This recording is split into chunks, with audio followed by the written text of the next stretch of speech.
Pois bem, irmãos, toda honra e glória seja dada ao Senhor, né? Quero convidar os irmãos para nós fazermos uso da palavra de Deus num texto muito conhecido, já foi lido aqui nessa noite pelo diácono Danilo, né? Primeira carta do apóstolo Paulo aos Coríntios, capítulo 11, versículo 23 em diante. Já foi até lido, eu nem sabia que o Danilo ia ler esse texto, né? É um texto que nós usamos todo o culto de ceia, mas não na pregação, né? Mas hoje, essa semana, eu estive orando ao Senhor e Ele colocou no meu coração esse texto para nós fazermos uma exposição aqui e pensarmos sobre ele, né? Glória a Deus. 1 Coríntios capítulo 11, versículo 23 em diante. Todos acharam? Diz assim a santa, bendita e eterna palavra de Deus. Danilo, abre aqui fazendo um favor para mim, por gentileza. Diz assim a palavra do Senhor: porque eu recebi do Senhor o que também vos entreguei, que o Senhor Jesus, na noite em que foi traído, tomou o pão, e tendo dado graças, o partiu e disse: tomai, comei, isto é o meu corpo que é partido por vós, fazei isto em memória de mim. Depois, da mesma maneira, também ele tomou o cálice depois de cear. Observe bem essa palavra, depois de cear, dizendo: este cálice é o novo testamento no meu sangue. Fazei isto todas as vezes que beberdes em memória de mim. Porque todas as vezes que comer o pão e beberdes o cálice, proclamais a morte do Senhor até que ele venha. Portanto, qualquer que comer este pão e beber este cálice do Senhor indignamente será culpado do corpo e do sangue do Senhor. Mas examine-se o homem a si mesmo, e assim coma deste pão e beba deste cálice. Porque aquele que come e bebe indignamente, come e bebe condenação para si mesmo, não discernindo o corpo do Senhor. Por causa disto, muitos estão fracos e enfermos entre vós, e muitos dormem. Porque se julgássemos a nós mesmos, não seríamos julgados. Mas quando somos julgados, somos disciplinados pelo Senhor, para não sermos condenados com o mundo. Portanto, meus irmãos, quando vos ajuntais para comer, esperais uns pelos outros. Mas se algum homem tiver fome, coma em casa, para que não vos ajunteis para condenação. Quanto ao restante das coisas, ordená-la-ei quando for ter convosco. Podemos dizer amém? Amém. Glória a Deus. Irmãos, um texto muito conhecido, né? Nas Escrituras.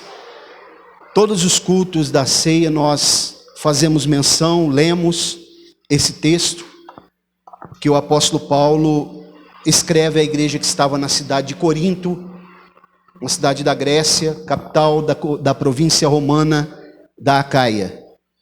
E o texto que nós acabamos de ler, ele está correlacionado com outros 3 textos nas Escrituras, que se encontram justamente nos evangelhos sinóticos, Mateus, Marcos e Lucas, que são orientações do próprio Senhor Jesus lá nos evangelhos, na noite em que foi traído, sobre diretrizes que nós precisamos utilizar na celebração da ceia.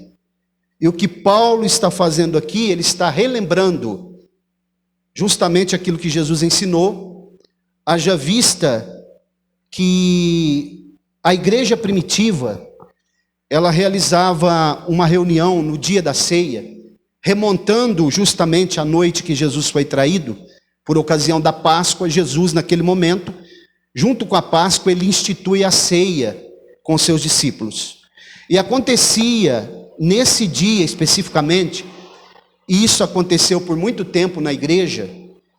Houve uma mudança no 2º século e depois só terminou de fazer isso por ocasião do século 17, no concílio de Cartago, quando a igreja extinguiu o que eles faziam aqui, que é chamado festa ágape, ou festa do amor, festa de fraternidade. A gente vai encontrar isso, por exemplo, na carta do apóstolo Judas, ele trazendo um parecer sobre essa questão, logo no começo ali, e também a segunda carta do apóstolo Pedro, quando ele também faz menção a ágapes, no plural, que ele está se referindo a essa festa, que era na verdade uma refeição que se fazia entre o tomar do pão e o beber do cálice. Eles bebiam, eles comiam o pão, depois eles faziam uma refeição e depois eles tomavam o fruto da vide que estava no cálice. Isso aconteceu na igreja primitiva por muito tempo, até porque a ceia que eles realizavam, eles começaram a realizar provavelmente todos os dias. E depois, com o tempo, passou a ser uma vez na semana. E lá pelo século XVII, aqui foi se estabelecido que uma vez por mês seria suficiente.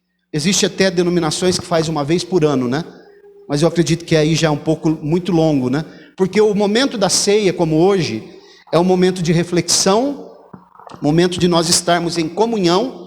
A palavra comunhão, que é a palavra koinonia, que significa estar agregados, unidos em unidade. Não apenas só em união, porque união é diferente de unidade.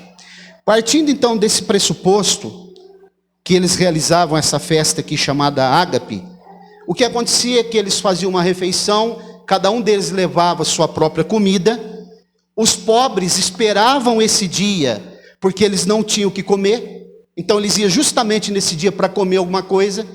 Entretanto, o que Paulo está dizendo, se a gente começar a ler a partir do versículo 17, é que eles estavam realizando qualquer coisa possível, menos a ceia do Senhor. Porque uns estavam bebendo demais, em detrimento dos outros, os outros estavam ficando sem comer, porque eram pobres e não tinha comida. Por isso Paulo vai dizer, se alguém tiver fome, come em casa, ou desprezais a casa do Senhor. Então, irmãos, quero expor com os irmãos aqui nessa noite, partindo desse pressuposto aqui, alguns detalhes sobre a ceia. Por que nós participamos da ceia? Você sabe por que você participa da ceia? Você tem pleno conhecimento do que significa a ceia do Senhor? Não é apenas comer um pedacinho de pão, ou beber um golinho de suco de uva, ou em alguns lugares que eles utilizam até vinho mesmo, Alguns lugares utilizam até vinho. Mas o mais importante, irmãos, não é o cálice. O mais importante é o conteúdo do cálice. Então observe, um dia eu conversei com uma pessoa aqui em Colina, e ele disse para mim assim, não tem importância não, pastor Mauro. Qualquer coisa que colocar dentro do cálice está bom. Ele falou, pode ser chá, pode ser Coca-Cola, pode ser água, porque Jesus disse, este cálice é o Novo Testamento no meu sangue. Entretanto, o que Paulo está usando aqui é uma metomínia, que é uma figura de linguagem que troca o recipiente pelo conteúdo. Porque Jesus vai falar lá nos evangelhos, nunca mais beberei do fruto da vide até aquele dia no reino de meu Pai. Significa que dentro do cálice tinha algo que é proveniente da uva. Por isso que Jesus disse que ele é a videira verdadeira em João 15. Porque os irmãos sabiam que a única bebida viva que existe é o vinho. Por isso ele chama vinho. Todas as outras bebidas são bebidas mortas, destilado, qualquer outra bebida, mas o vinho não. Por isso que quanto mais velho ele vai ficando melhor, porque bactérias estão ali dentro e elas vão fermentando. A única bebida viva que existe é o vinho. Por isso Jesus, quando ele diz, eu sou a videira verdadeira, ele está dizendo, de mim sai vida. E quem estiver ligado em mim está vivo. Quem não estiver ligado em mim é cortado, ele morre. Então, irmãos, olha aqui, porque ele diz, eu sou a videira verdadeira? Porque lá em Apocalipse 14 tem uma videira falsa, videira da terra, que é o anticristo. Então a Bíblia, irmãos, ela está aqui para nos orientar, e nós vamos ser orientados à luz da palavra de Deus, nessa noite, e eu quero que os irmãos observem comigo algumas coisas. Primeira coisa que eu quero mostrar para os irmãos aqui, à luz da palavra de Deus, é que existe um padrão estabelecido pela Bíblia, para se entregar alguma coisa que nós recebemos do Senhor. Observem comigo os versículos 23 e 24. Porque eu recebi do Senhor o que também vos entreguei. Então Paulo, ele está dizendo o seguinte, ele deixa muito claro para a igreja que estava em Corinto, não obstante ele estar enviando por carta, porque ele não estava em Corinto aqui, E ele está dizendo o seguinte: o que eu vou mostrar para vocês aqui, ensinar vocês, não é algo que saiu do meu coração ou da minha mente, ou que eu inventei. É algo que eu recebi do Senhor. Isso aqui é muito importante quando nós vamos pregar, ensinar, praticar qualquer coisa na obra de Deus. Nós precisamos receber daquele que é o Senhor e dono da igreja. E Paulo está dizendo: porque eu recebi do Senhor o que também vos entreguei. Ele está dizendo: ó Coríntios, eu vou trazer algo para vocês aqui que não é nenhum algo novo, não é um modismo, não é uma inovação, é algo que eu recebi do dono e Senhor da igreja, que me instruiu para que assim eu pudesse transmitir para vocês. Então nessa noite, quem tem ouvidos para ouvir, ouça. Se você realmente quer ser instruído pela palavra de Deus, pelo dono da igreja, por o Senhor que comprou você e comprou a mim através do seu sangue, deixe que Ele ache guarida no seu coração, através da sua palavra. Saia daqui com a certeza plena de que a palavra de Deus é irrefutável, que a palavra de Deus é verdade plena e absoluta, e que todas as vezes que a igreja se reúne para ouvir esta palavra, Deus tem instruções e tem uma palavra para o nosso coração, para que nós possamos caminhar com segurança. Observe, versículo 23. Porque eu recebi do Senhor o que também vos entreguei, que o Senhor Jesus, na mesma noite em que foi traído, observe como ele está remontando, ele está remetendo a noite da traição, porque o que acontecia ali é justamente o que eles pensavam. Pensavam a noite da traição, a instrução de Jesus na ceia, mas entre a celebração do pão e quando iam beber o cálice, existia ali uma refeição chamada festa ágape. Então aqui, esse padrão, ele deve ser aplicado. Todas as vezes que eu ensino, eu preciso transmitir a verdade, mas sempre recebida pelo Senhor. Não aquilo que às vezes eu penso que é a verdade, que pode ser relativa. O que nós estamos vendo hoje em muitos púlpitos, que as pessoas estão pregando verdades, que eles acreditam ser a verdade, mas são relativas. Eu já ensinei os irmãos aqui uma vez e vou repetir. Se nós pegarmos alguns livros que são livros de religiões, existem verdades ali, mas são verdades relativas. Você já leu o livro de Mórmon? O livro de Mórmon tem verdades ali, mas não são absolutas, são relativas. Vocês já leram o Alcorão? Existem verdades no Alcorão, mas são verdades relativas. Experimente ler os livros do Evangelho segundo Allan Kardec. Tem verdades ali, mas são relativas. Agora, quando nós olhamos para a Bíblia, quando nós lemos a Bíblia, quando nós pregamos a Bíblia, quando nós vivenciamos a Bíblia, quando nós praticamos a Bíblia, quando nós recebemos a revelação da Bíblia, quando a Bíblia é a nossa carta magna, a nossa única regra de fé, nós perceberemos que a verdade bíblica é absoluta e insofismável, porque Deus revelou a Bíblia para nós. Então, irmãos, esse é o primeiro ponto. Nós entendemos aqui o que Paulo está dizendo para eles. Eu recebi do Senhor aquilo que Jesus fez, as instruções que ele deu lá no cenáculo, naquela noite que ele estava com os discípulos, na sua última ceia. Mais uma coisa que eu percebo, aqui eu quero pontuar, no versículo 25, que eu pedi para os irmãos prestarem atenção, ele diz assim: depois de cear, tomou o cálice. Depois de cear o quê? Muita gente lê aqui e pensa que é o pão, mas não é o pão, é a refeição que eles faziam entre o pão e o cálice. Havia uma refeição, primeiro comia o pão, depois fazia uma refeição, depois eles ceavam. Então está aqui, depois de haver ceado, não comido o pão, tomou o cálice dizendo: este cálice é o Novo Testamento no meu sangue. Fazei isto todas as vezes que beberdes em memória de mim. Não é o cálice propriamente dito, é a palavra metomínia que eu disse para os irmãos. É trocar o conteúdo do recipiente pelo recipiente. É exatamente isso daqui. Inclusive o cálice, que supostamente Jesus usou na última ceia, foi objeto de muitas guerras, que eles chamam de Santo Grau, né?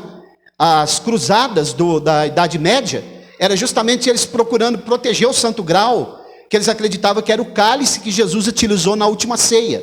Mas ninguém sabe onde foi parar esse cálice. E o mais importante não é o cálice, É o elemento que estava dentro do cálice, representando o corpo, o pão, no pão representando o corpo de Cristo e no cálice representando o sangue de Cristo. Observe algumas traduções que está escrito assim, ó.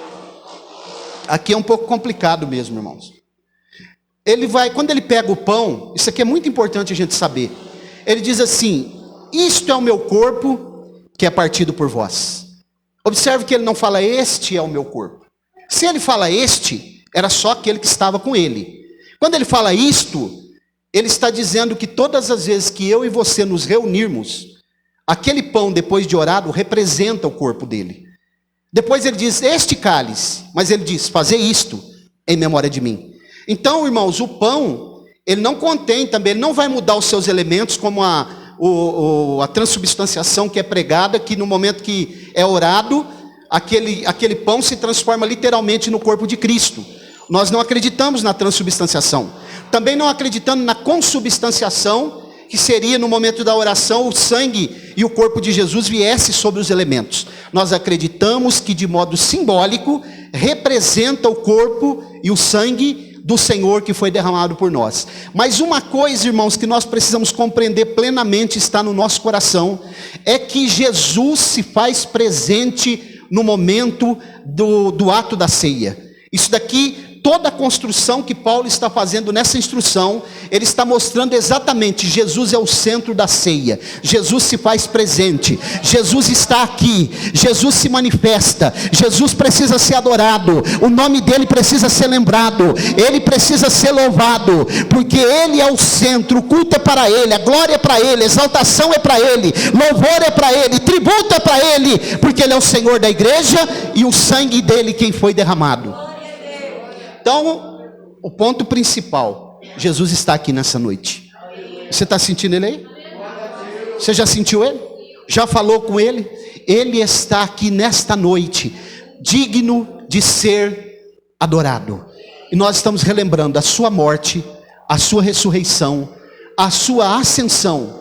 E nessa noite também nós estamos ratificando a certeza de que Jesus vai voltar para buscar um povo especial, zeloso e de boas obras. Hoje é noite de comunhão, hoje é noite de concerto, hoje é noite de estreitar mais os laços com o Senhor, hoje é noite de se aproximar mais dEle, hoje é noite de estar em diálogo mais próximo dEle, hoje é noite de sentir a sua presença e saber que Ele é Deus Todo-Poderoso, Ele é santo, Ele é fiel, Ele é verdadeiro, Ele é único, Ele é inigualável, como Ele não há, e Ele está aqui nesta noite para ser adorado.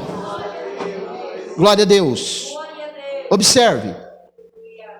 A nova aliança que ele diz no cálice, este cálice é a nova aliança no meu sangue. Essa nova aliança, ela não é tão diferente da antiga aliança. Ela está atrelada à antiga aliança. O que está sendo dito aqui, o que foi feito, é uma administração diferente da aliança antiga. Porque a aliança antiga, ela se resumia no seguinte: Deus era o centro da aliança antiga, Deus Yahvé. Moisés era o legislador. No Novo Testamento, Jesus não é apenas o legislador, ele é o centro e é o legislador. A aliança antiga chamava-se teocêntrica, a aliança nova chama cristocêntrica, porque Jesus ele é superior a Moisés, Jesus é superior aos anjos, Jesus é superior a Josué, Jesus é superior a Abraão, Jesus é superior a Noé, Jesus é superior a todos os patriarcas, Jesus é superior aos profetas, Jesus é superior a qualquer homem que já pisou nessa terra e escreveu o seu nome na história, porque como eu disse aqui no outro culto que os irmãos vieram, Jesus é a própria história. Glória a Deus. Então, irmãos, observe comigo, essa aliança do Novo Testamento ela é mais simplificada, mas ela é eficaz também como a do Antigo Testamento. Então o que Deus quer que nós compreendamos? As sombras passaram, mas a luz raiou. Jesus vai falar isso lá em Mateus 4, quando ele inicia o ministério de pregação aos gentios, quando ele chega na região do Mar da Galileia, terra de Zebulon, de Naftali, e ele diz e a Bíblia diz que aqueles que andavam na região e sombra da morte viu grande luz. E a partir de então, Jesus começou a anunciar e a dizer: arrependei-vos, porque é chegado o reino dos céus. E no capítulo 5 de Mateus, ele inaugura nas bem-aventuranças, no Sermão da Montanha, ele institui o reino de Deus. Então, irmãos, olha aqui. A Bíblia está nos instruindo aqui nessa noite. Você sabe por que a ceia é realizada? Você tem consciência do propósito dessa ceia? Por que nós estamos participando? Cristo ordenou que nós nos lembrássemos dele. É noite de memorial aqui também, de relembrarmos, pensarmos nele. Você consegue pensar nele no Calvário, em todo momento de situação que ele passou, de tristeza, sofrimento, perplexidade, solidão, para que nós pudéssemos estar aqui nesta noite. Toda a ira de Deus caiu sobre ele. Quem estuda a doutrina da ira de Deus sabe, naquele momento a ira de Deus se abateu sobre ele, para que nós pudéssemos ter uma vida de bênção. Você sabe por quê você participa da ceia do Senhor? Paulo começa a tratar sobre a ceia ainda no capítulo 10. É só ler o capítulo 10 em diante, que ele vai mostrar, falando da ceia já. Aqui com o capítulo 11 é uma perícope só. Ele começa a tratar no capítulo 10. Então, mais uma coisa que eu quero mostrar para os irmãos aqui, é que a ceia, a noite como essa, é uma noite de anunciar boas novas. Sabe por quê? Olha o versículo 26, como diz: porque todas as vezes que comer este pão e beberdes este cálice, proclamais, na sua tradução está, anunciais a morte do Senhor até que ele venha. Perceberam?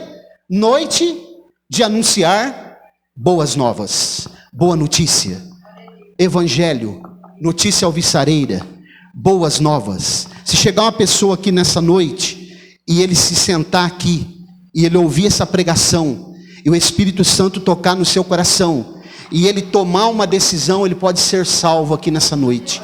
Ele pode alcançar a salvação, porque esta noite é noite de anunciar boas novas, é noite de proclamar o Evangelho, é noite de falar que Jesus Cristo salva, Jesus Cristo cura, batiza no Espírito Santo, em breve voltará. É noite de proclamar boas novas. Então, nós estamos aqui, não participando de qualquer coisa. E o que eles estavam fazendo lá em Corinto? Eles estavam participando de qualquer coisa. Os irmãos já imaginaram participar da ceia bêbados, embriagados, um chamando já Jesus até de Genésio, né? Embriagado. O outro com glutonaria, comendo mais do que o outro, não deixando para o irmão mais pobre. E também havia um outro problema lá. No momento que eles estavam nessa festa ágape, eles debatiam entre si sobre dieta, sobre costume de comida, porque a igreja de Corinto era composta de judeus e gentios. Os judeus comiam qualquer coisa, os gentios comiam qualquer dieta, mas os judeus não. Então eles ficavam debatendo entre si: você vai comer isso? Você vai comer isso daqui? O outro: eu como o que eu quiser. E eles se alteravam. E uma outra coisa que acontecia aqui é que aqueles que tinham dons espirituais, eles se sentiam arrogantes, mais santos do que os outros, e tentavam subjugar aqueles que não tinham dons espirituais. Essa contenda acontecia via de regra, nesses momentos que eles estavam nessa refeição. E Paulo então está dizendo: vocês perderam o foco, vocês perderam o significado, vocês não estão discernindo o corpo do Senhor. Vocês estão equivocados. É melhor que vocês não se reúnam do que vocês se reunirem e fazer o que vocês estão fazendo. Irmãos, por que você veio aqui nessa noite? Qual o propósito? Qual é a expectativa que você tem aqui nessa noite? Por que você veio aqui adorar o Senhor? O teu coração está pronto para adorar a Jesus na beleza da sua santidade e saber plenamente o que Jesus fez por mim e por você? Não é um ajuntamento apenas. Observe, irmãos, comigo. Os versículos 27 ao 29, olha como vai dizer: portanto, qualquer que comer este pão ou beber este cálice do Senhor indignamente, será culpado. Isso aqui é muito sério, viu? É muito sério ser culpado, réu culpado do corpo do sangue do Senhor. do corpo e do sangue do Senhor. Agora aqui entra uma coisa muito especial. Examine-se, pois, o homem, a cada um dos seus irmãos. É assim que está aí? Como que está? A si mesmo. Sabe como chama isso? Autoexame. Já viram as campanhas? Câncer, que são feitas para as mulheres, câncer de mama. Faça o autoexame. Quanto antes for pega a doença de maneira precoce, o tratamento vai ser mais eficaz. O risco de precisar cirurgias muito invasivas vai ser menor. Perceberam? Autoexame. Eu quero convidar todos nós aqui, inclusive eu, para que nós façamos um autoexame nessa noite. Irmãos, como está o teu coração nessa noite? Como está você aí? Você tem se examinado? Aí ele vai dizer, porque se julgássemos a nós mesmos, olha esse ponto aqui, você sabe quem julga? É um juiz. Se nós julgássemos a nós mesmos, não seríamos julgados. Mas quando somos julgados pelo Senhor, sabe por quê? Para não sermos condenados com o mundo. Sabe por que Jesus nos julga? E por que ele estava trazendo juízo sobre a igreja de Corinto? Porque tinha gente que estava doente aqui, literalmente, e muitos que dormem que já tinham morrido, por causa desse tipo de comportamento que eles estavam banalizando a ceia do Senhor. Você sabe o que é julgar? Eu falei aqui na igreja muitas vezes. De vez em quando, eu faço isso. E eu aconselho que vocês façam também. Eu sento no banco dos réus. E eu sou o juiz. Eu faço isso, viu? Eu já fiz isso muitas vezes aqui em Colina. E eu peço, Senhor, abre o meu entendimento aqui agora, para que eu me julgue.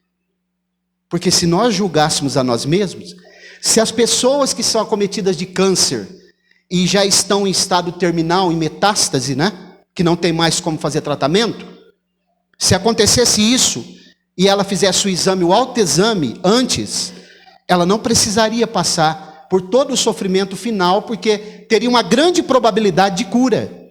Agora, como não se examina, quando chega lá no médico já está em fase terminal. Porque muitos cânceres são silenciosos. Eles não se manifestam.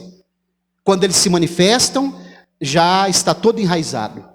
Então ele está dizendo, se nós julgássemos a nós mesmos, se nós nos colocássemos no banco dos réus de vez em quando, você já fez isso, irmão?